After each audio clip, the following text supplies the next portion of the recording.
러시아는 지금 전쟁 중입니다.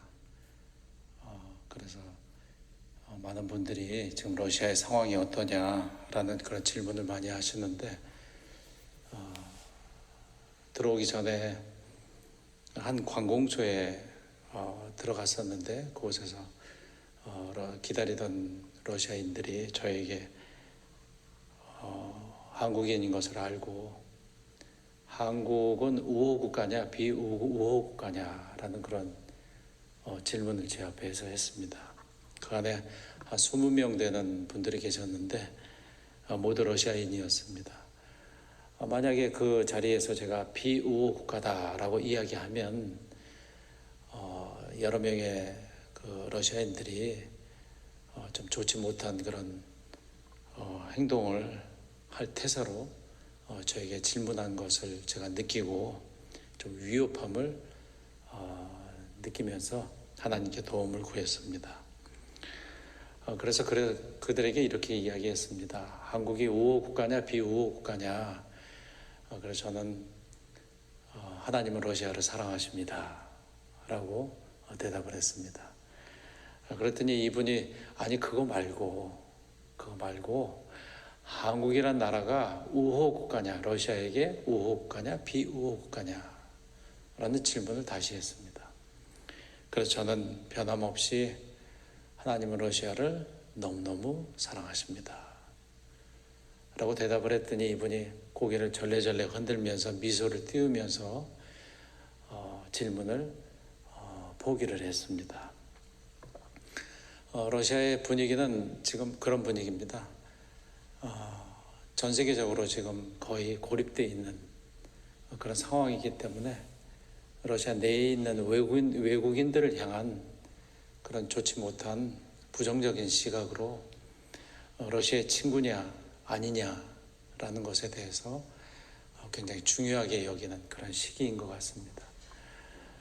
여러 가지 지금 전시 중이기 때문에 또 전사자들이 많이 생기고 있고 2차 세계대전 때부터 러시아에 많은 군인들이 죽었기 때문에 성별 비율이 여자가 더 많은 나라가 러시아인데 지금 더 많은 그런 젊은이들이 또 남자들이 죽고 있기 때문에 여자들이 점점 더 많아지는 그런 성 비율의 불균형의 그런 상황입니다.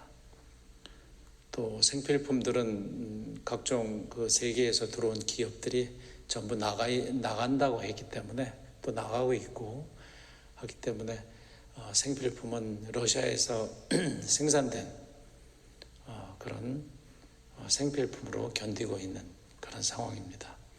아마 저희들이 주일날 11일날 들어가는데 들어가면 아마 더 혼란스러운 그런 상황들이 전개될 거라 저희들은 그런 예상을 하지만 우리 하나님 함께 하시기에 두려움 없이 저희들이 11일날 출발을 하려고 합니다. 오늘 본문은 지금으로부터 2800년 전에 일어난 일입니다.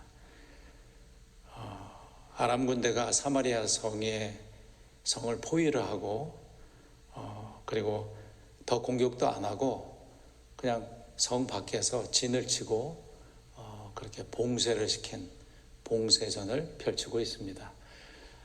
러시아가 지금 우크라이나에 전쟁을 하면서 가장 잘 쓰는 전술 중에 하나가 뭐냐 하면 이 봉쇄전입니다. 한 도시를 포위를 하고 가끔씩 미사일을 쏘고 포를 쏘고 그래서 그 안에서 공포와 두려움 속에 있게 만들고 또 생필품이 떨어지면서 먹을 것이 없어지면서 스스로 백기투항할 수 있는 그런 전술을 펼치고 있는데 오늘 성경에 똑같이 아람 군대가 사마리아 성을 완전히 포위를 하고 봉쇄전을 펼치고 있는 상황입니다. 당연히 시간이 흐르면서 성 안의 상황은 점점 더 나빠지고 있는 그런 상황입니다. 성경은 그때의 극한의 상황들을 말해주는 구절들이 단 한 구절로 나와 있습니다. 오늘은 너의 자식을 잡아먹고 내일은 내 자식을 잡아먹자. 이 한 구절 속에서 그 성 안에 참담한 그런 굶주림의 상황을 성경은 간략하게 표현을 하고 있습니다. 성 안은 온통 식량 위기로 허기진 사람들이 가득했던 절망의 상황이 분명했습니다. 곧 다 우리는 죽게 될 것이다 라는 거였습니다. 그런 두려움이 가득 덮쳤던 곳이 오늘의 사마리아 성 안의 상황이었습니다. 성 밖은 강력한 아람 군대가 포위한 채로 모든 지역을 봉쇄하고 있으니 절대 절망의 순간이었습니다. 오늘 성경은 이런 절대 절망의 상황 속에 한 곳을 계속 포커스를 맞추고 거기에 초점을 둡니다. 평소에는 잘 보이지 않던 그런 사람들이었는데 이 4명의 문둥병자들을 향해서 성경은 초점을 맞추고 있습니다. 문둥병자들은 성 안에서 살지 못합니다. 그래서 성 밖에서 살아야 합니다. 그리고 관심 있는 사람들이 가끔씩 성 위에서 음식을 던져주면 그것으로 연명했던 사람이었는데 성 안도 그렇게 절대 절망의 상황이었으니까 아마 누구도 관심이 없어서 음식을 던져주지 못하는 그런 상황이 되어버린 것입니다. 그래서 내 문둥병자들은 꼼짝없이 굶어 죽게 생겼습니다. 수 없는 날들을 굶으면서 그들은 성으로 들어간다 하더라도 다 굶어 죽고 있고, 그리고 얻어먹긴 틀렸다는 것을 알았는데 이 4사람이 머리를 맞대고 생각을 하기 시작했습니다. 야, 우리 이제 여기서 죽느냐 아니면 뭔가를 해야 되지 않겠냐 라는 그런 생각을 한 것 같습니다. 저는 오늘 포커스를 맞춘 이 문둥병자들을 통해서 하나님께서 주시는 음성을, 그 음성에 우리가 귀를 기울여야 될 줄로 믿습니다. 첫 번째는 절대 절망의 상황이 와도 꾸준히 희망을 찾으려는 시도를 해야 된다는 겁니다. 주저앉지 말라는 거죠. 절망의 순간을 만나도 주저하지 말라. 이것이 하나님의 오늘의 첫 번째 음성입니다. 오늘 성경 본문에서 4명의 문둥병자들은 머리를 맞대고 생각하면서 사방팔방이 다 막혀있는 이런 가운데서 우리가 한 가지만 하자. 차라리 아람 군대로 가자. 그 군대 진영으로 가면 그들이 우리를 발견할 거 아니냐. 그러면 그들이 우리를 죽이면 죽으면 되지 않냐. 아니면 우리를 살려서 먹을 걸 줄 거 아니냐. 라는 아주 가느다란 실오라기 같은 그런 희망을 품었습니다. 그래서 이 작은 희망을 품고 시도를 해보기로 시작을 했습니다. 죽이면 죽으면 되지, 살리면 살면 되지 라는 심정이었습니다. 저는 그 시베리아에서 그 선교 초기에 참 많은 불황자들을 섬긴 것 같아요. 그 하나님께서 가난한 자들을 돌보기를 원하셔서 그 러시아 안에 있는 특별히 시베리아 안에 있는 불황자들이 거의 3분의 2 이상은 저희들이 세운 교회에 오기 시작을 했습니다. 그때 제가 제 기억으로는 아내 이하나 선교사는 매주마다 80명에서 100명분의 음식을 했습니다. 왜냐하면 이분들이 전부 3, 4일 굶고 오거든요. 그러면 예배 시간 전에 굉장히 일찍 이분들이 방문을 합니다. 그러면 오시면은 제일 먼저 저희들이 해야 될 일은 뭐냐면 어서 오세요 라고 인사와 함께 음식을 대접을 합니다. 그러면 허겁지겁 그 음식을 앉은 자리에서 다 먹습니다. 그리고 예배를 드립니다. 그 예배를 드리면 배불리 먹었으니까 어떻게 합니까?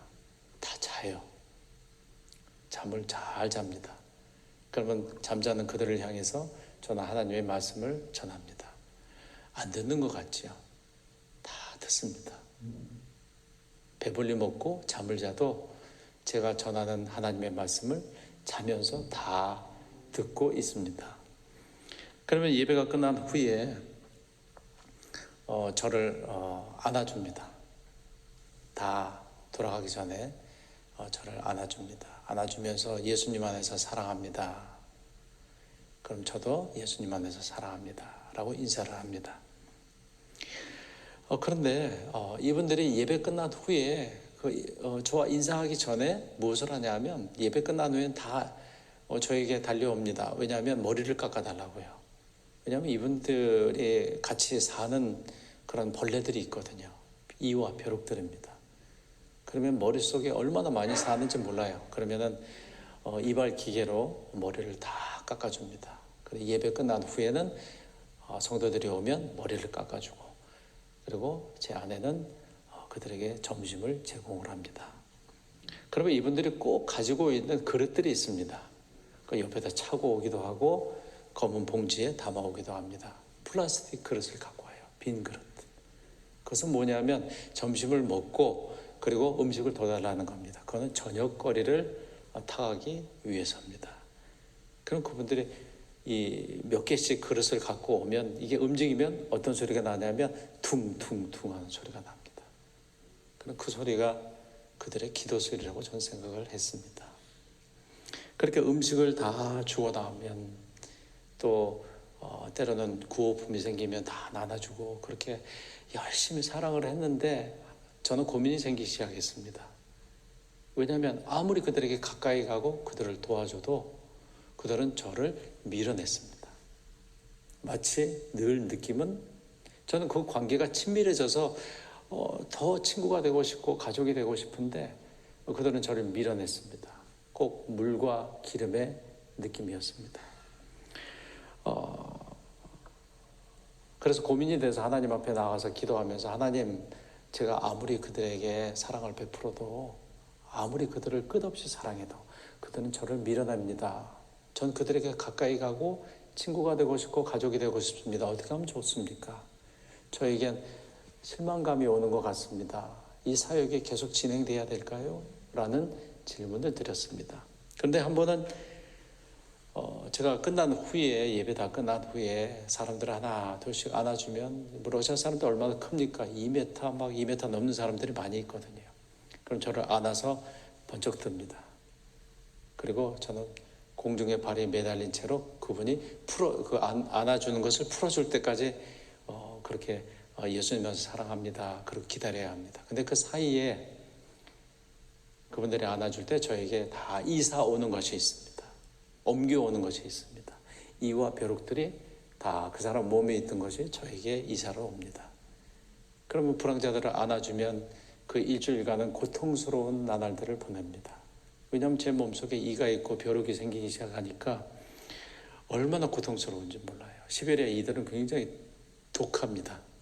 핏줄을 따라다니면서 다 물어 제끼면 저는 고통스럽게 일주일을 보냅니다. 아무리 아내가 제 옷을 삶아도 이는 계속 살아 있습니다. 그렇게 독한 벌레입니다. 주일이 되어서 저는 계속 몸을 극적극적거리면서 불황자들을 맞이하고 예배를 드렸습니다. 그런데 평소와는 다르게 불황자들이 저를 볼 때 목사님이 다른 때와는 좀 다르거든요. 왜냐하면 몸을 막 극적거리다가 말씀을 전하면서 간대상 속으로 몸을 굽히고 또 거기서 막 긁고 다시 일어나서 예수님을 이야기하고 또 몸이 극적거리면 또 강대상 속에 숨어서 몸을 극적거리다 다시 일어나서 또 말씀을 전하고 이것을 반복하니까 불황자 한 사람이 일어섰습니다. 일어서서 같이 앉아있던 불황자들에게 이렇게 외쳤습니다. 야, 이제 우리 목사님 우리 친구다 라고 외쳤습니다.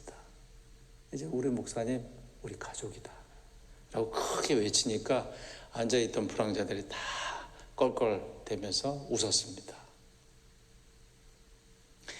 저는 실망감이 있었습니다. 왜냐하면 그들에게 가까이 가지 못해서 말입니다. 가까이 가고 싶어도 그들은 늘 저를 외부인처럼 밀어냈습니다. 그런데 제 몸속에 이가 살고 사는 그 순간부터, 그 이후부터 불황자들은 저를 받아주었고 그리고 저와 친구가 되었습니다. 그리고 그들이 사는 곳에 가서 복음을 전했고 또 그들이 소개하는 다른 불황자들을 향해서 복음을 전하고 그리고 교회로 초청을 했습니다. 절망감 가운데, 실망감 가운데 하나님이 준비하신 희망의 재료는 바로 이였습니다. 그 이 때문에 저는 불황자들과 친구가 되었습니다. 사랑하는 성도 여러분, 우리가 절망의 순간이 온다 할지라도 하나님은 우리를 주위에서 준비하신 희망의 재료가 있다는 것 잊지 마시기 바랍니다. 절망의 순간은 상황일 뿐입니다. 우리의 희망은 하나님이십니다. 그 하나님을 우리 안에 품으며 살아갈 때 우리는 보이기 시작합니다. 하나님께서 어떻게 일하시는지를 보이기 시작합니다.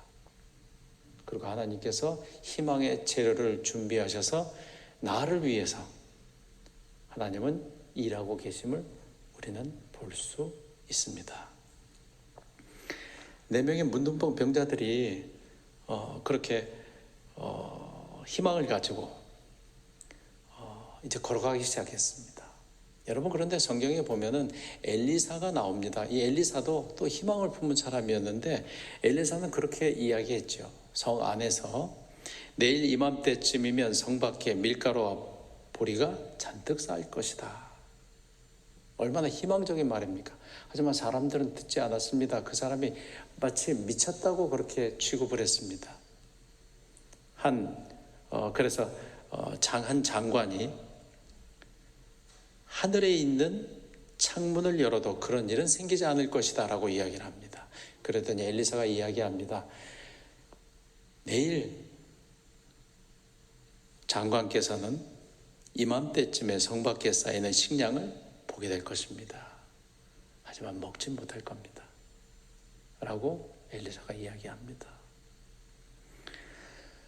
상황은 똑같습니다. 절망의 상황은 똑같이 우리 삶 속에 찾아옵니다. 하지만 우리는 선택할 수 있습니다. 어떤 사람은 절망의 마음을 가졌고 어떤 사람은 희망의 마음을 품었습니다. 오늘 하나님의 음성은 희망의 마음을 품으라는 겁니다. 하나님이 희망이시라는 겁니다. 두 번째로, 우리가 절대 절망의 상황 속에 있다면 이제 행동해야 됩니다. 희망을 품었으면 행동을 해야 됩니다. 러시아 말에 푸쇼부즈 타라쇼란 말이 있습니다. 푸쇼부즈 타라쇼란 말은 다 잘 될 거다라는 말입니다. 저는 그래서 푸쇼부즈 타라쇼 스보감이라는 말을 하나 더 붙입니다. 하나님과 함께하면 다 잘 될 것입니다 라고 이야기를 합니다. 4명의 문둥병자들은 희망을 품고 걸어가기 시작했습니다. 행진을 시작했습니다. 고달픈 행진입니다. 수일을 굶었으니까 얼마나 힘든 행진이겠습니까? 죽으면 죽겠다는 심정으로 지쳐 있는 상태에서 걸어가기 시작했습니다. 두려움을 뚫고 희망을 품었습니다. 저는 문둥병자들이 아람 군대 진영으로 걸어가는 장면들을 상상하면 막 속에서 솟아오르는 그런 감동이 있습니다. 희망을 붙잡고 그리고 죽으면 죽으리라 하고 걸어가고 있는 장면 말입니다. 저희들이 섬겼던 그 불황자들이 예배 시간에 왔는데 한 번은 보니까 밖에는 영하 40도, 50도 되는 그런 혹한의 날씨인데 목도리와 장갑 없이 그렇게 오더라고요. 그래서 하나님께 기도하기 시작했습니다. 하나님, 저들에게 목도리와 장갑을 꼭 선물하고 싶습니다. 들어오는 분들이 전부 하얗게 돼서 들어와요. 그리고 콧수염에는 다 고드름이 맺혀서 들어옵니다. 그래서 너무 안타까운 마음에 저 음식을 먹고 있는 그들을 향해서 제가 선포했습니다. 여러분들에게 목도리와 장갑을 하나님께서 주실 것입니다. 그랬더니 그 불황자들이 저에게 이렇게 쳐다보면서 멀뚱멀뚱 쳐다보기 시작했습니다. 그리고 딱 일주일 후입니다. 저는 일주일 동안 기도했고 목도리와 장갑을, 선교지에서는 기도를 아주 구체적으로 하거든요. 그냥 뭐 세계의 평화를 위해서 기도하는 것이 아니고, 하나님 오늘 목도리가 필요해요. 하나님 오늘 장갑이 필요해요. 하나님 오늘 불황자들에게 제가 찾아갈 텐데 그들에게 식량이 필요한데 하나님 밀가루를 주세요. 빵을 주세요. 라는 구체적인 기도를 합니다. 목도리와 장갑을 위해서 일주일 동안 기도를 했는데 일주일 후에 예배 시간 중인데 어떤 중국인이 와서 앉아 있는 겁니다. 그 예배 끝난 후에 제가 찾아가서 어떻게 오셨습니까? 하는데 자기가 가다 보니까 여기 교회가 있어서 들어왔는데 자기가 러시아인들에게 팔다 남은 뭘 갖고 왔대요. 그래서 차 속에서 상자 하나를 큰 상자 하나를 저에게 주고 갔습니다. 그 상자를 열어보니까 그 속에 뭐가 있는지 아십니까? 네, 맞습니다. 목도리와 장갑이 있었습니다. 목도리 절반, 장갑 절반. 그래서 예배에 참석한 그 불황자들에게 준 것뿐만 아니라 불황자들 친구까지도 줄 수 있는 그런 양이었습니다. 그래서 그것을 다 예배실 가운데에 이불을 깔고 그 위에 다 쏟았습니다. 그리고 주변에서 불황자들과 함께 손을 잡고 막 춤을 추면서 하나님께 찬양을 했습니다. 그리고 그것을 함께 나누었습니다. 여러분, 성경 속에 있는 기적들은 지금 우리 삶의 현장에서 일어나는 기적들입니다. 성경 안에만 갇혀 있는 것이 아닙니다. 하나님은 살아계십니다. 좋으신 하나님은 우리와 함께 계십니다. 절대 절망의 순간이 온다 할지라도 여러분 놓치지 마십시오. 희망을 놓치지 마십시오.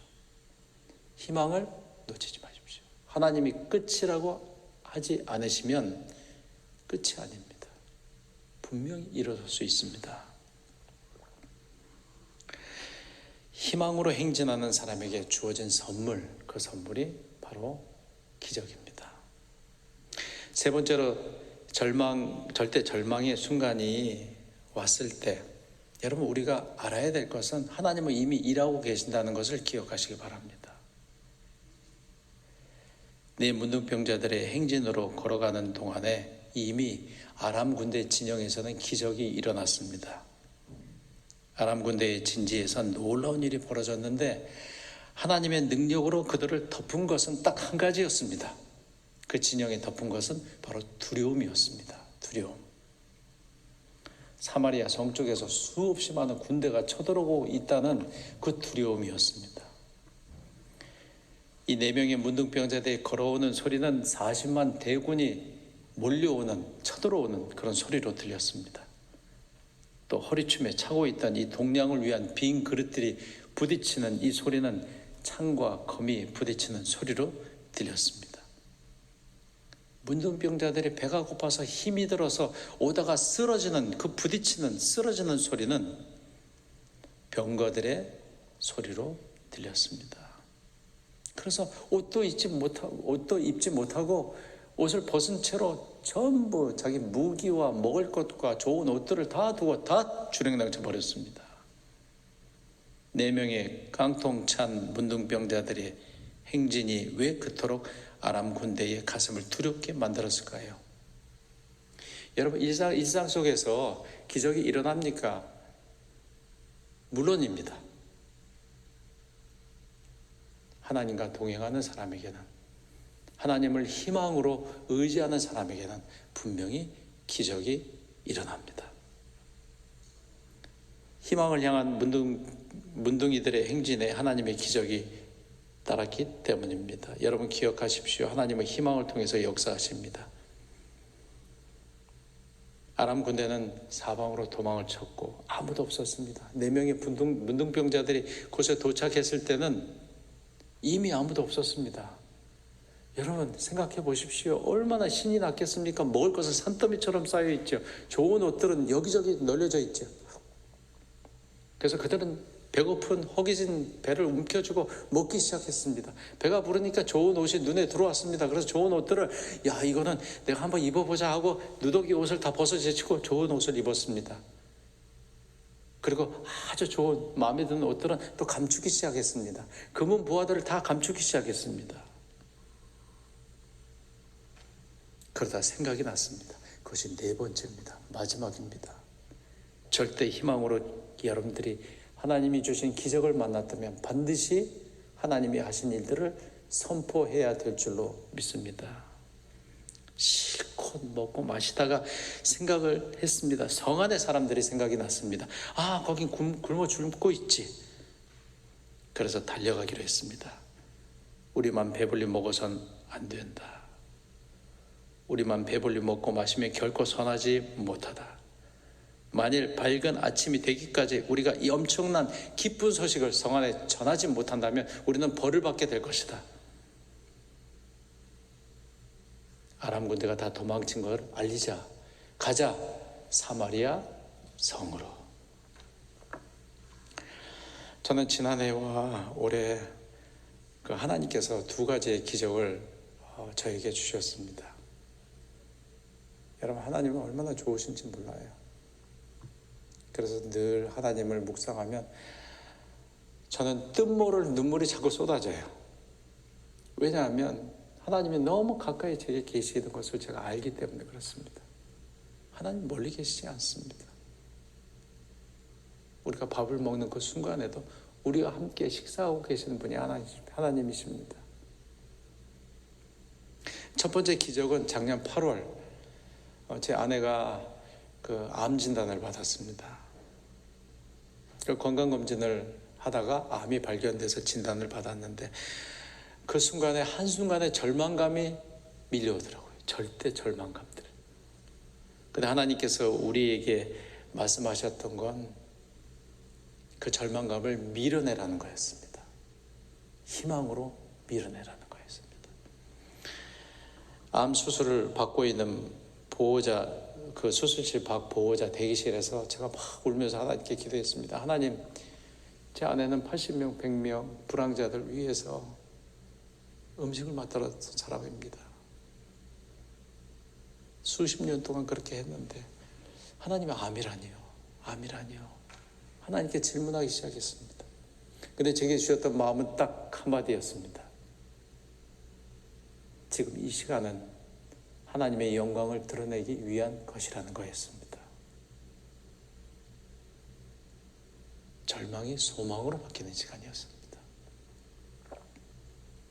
그리고 방사선 치료를 받아야 되기 때문에 저는 홀로 시베리아로 갔고 10개월 동안 따로 떨어져 있었습니다. 떨어져 있으면서 저는 계속 하나님 앞에 선교지에서 기도하면서 그 겨울에 눈바닥 위에서 기도하면서도 제가 이렇게 상상하며 기도했습니다. 다시 건강하게 돌아올 아내의 모습을 상상하며 기도했습니다. 왜냐하면 하나님의 영광을 그렇게 드러내실 것을 저는 믿었습니다. 100% 믿었습니다.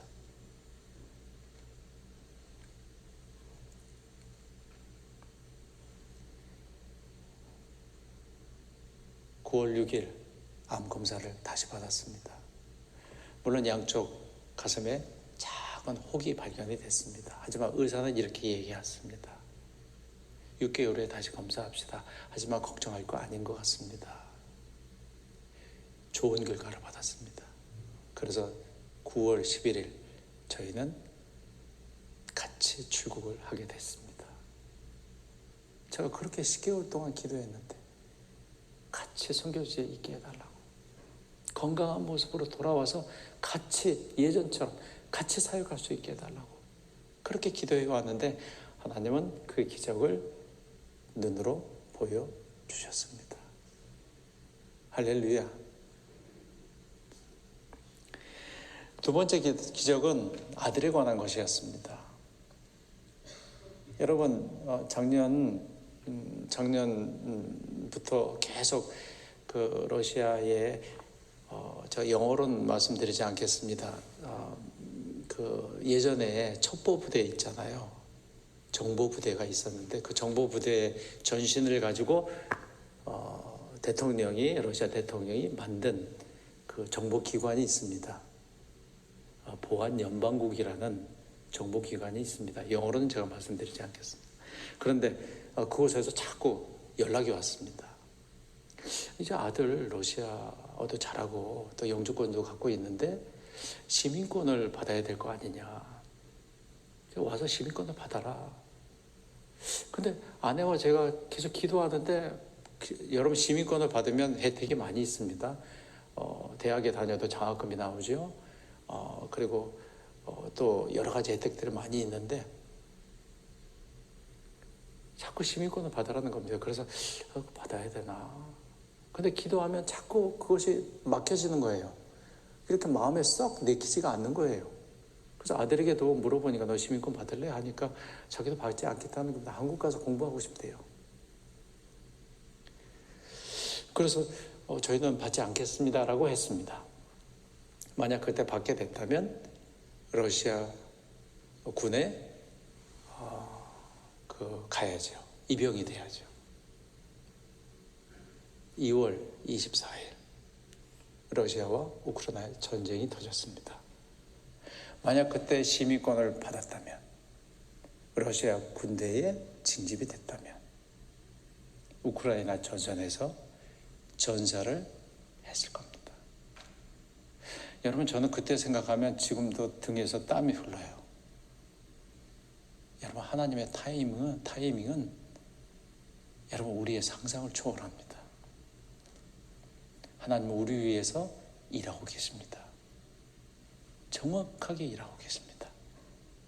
하나님의 타이밍은 너무 정확해서 경이롭습니다. 사랑하는 성도 여러분, 오늘 우리에게 주신 하나님의 음성입니다. 아마 이 자리에도 절대 절망의 자리에 계실지도 모릅니다. 하지만 하나님의 음성을 들으십시오.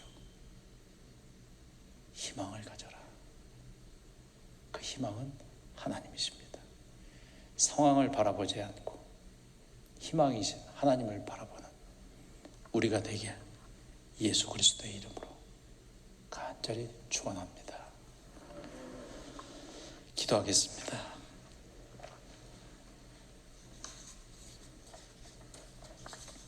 하나님, 우리에게 주셨던 오늘의 말씀이, 또 하나님이 우리에게 들려주셨던 하나님의 음성이 오늘 우리에게 힘과 생명이 되게 하시고, 절대 절망의 순간을 맞이해도 4명의 문둥병자들, 그들이 가졌던 희망을 품고 행진했던 그 걸음이 우리의 삶의 걸음이 되게 하여 주시옵소서. 희망 품고 걸어갔더니 하나님이 준비하셨던 기적과 축복을 체험하는 우리가 되게 하여 주시옵소서. 성경 속에 일어나는 모든 기적들이 우리 삶의 현장에서 지금도 계속적으로 지속적으로 일어나고 있는 복임을 우리가 알게 도와주시고, 희망 대신 하나님 바라보며 살아가는 우리가 되게 하여 주시옵소서. 예수 그리스도의 이름으로 간절히 기도합니다.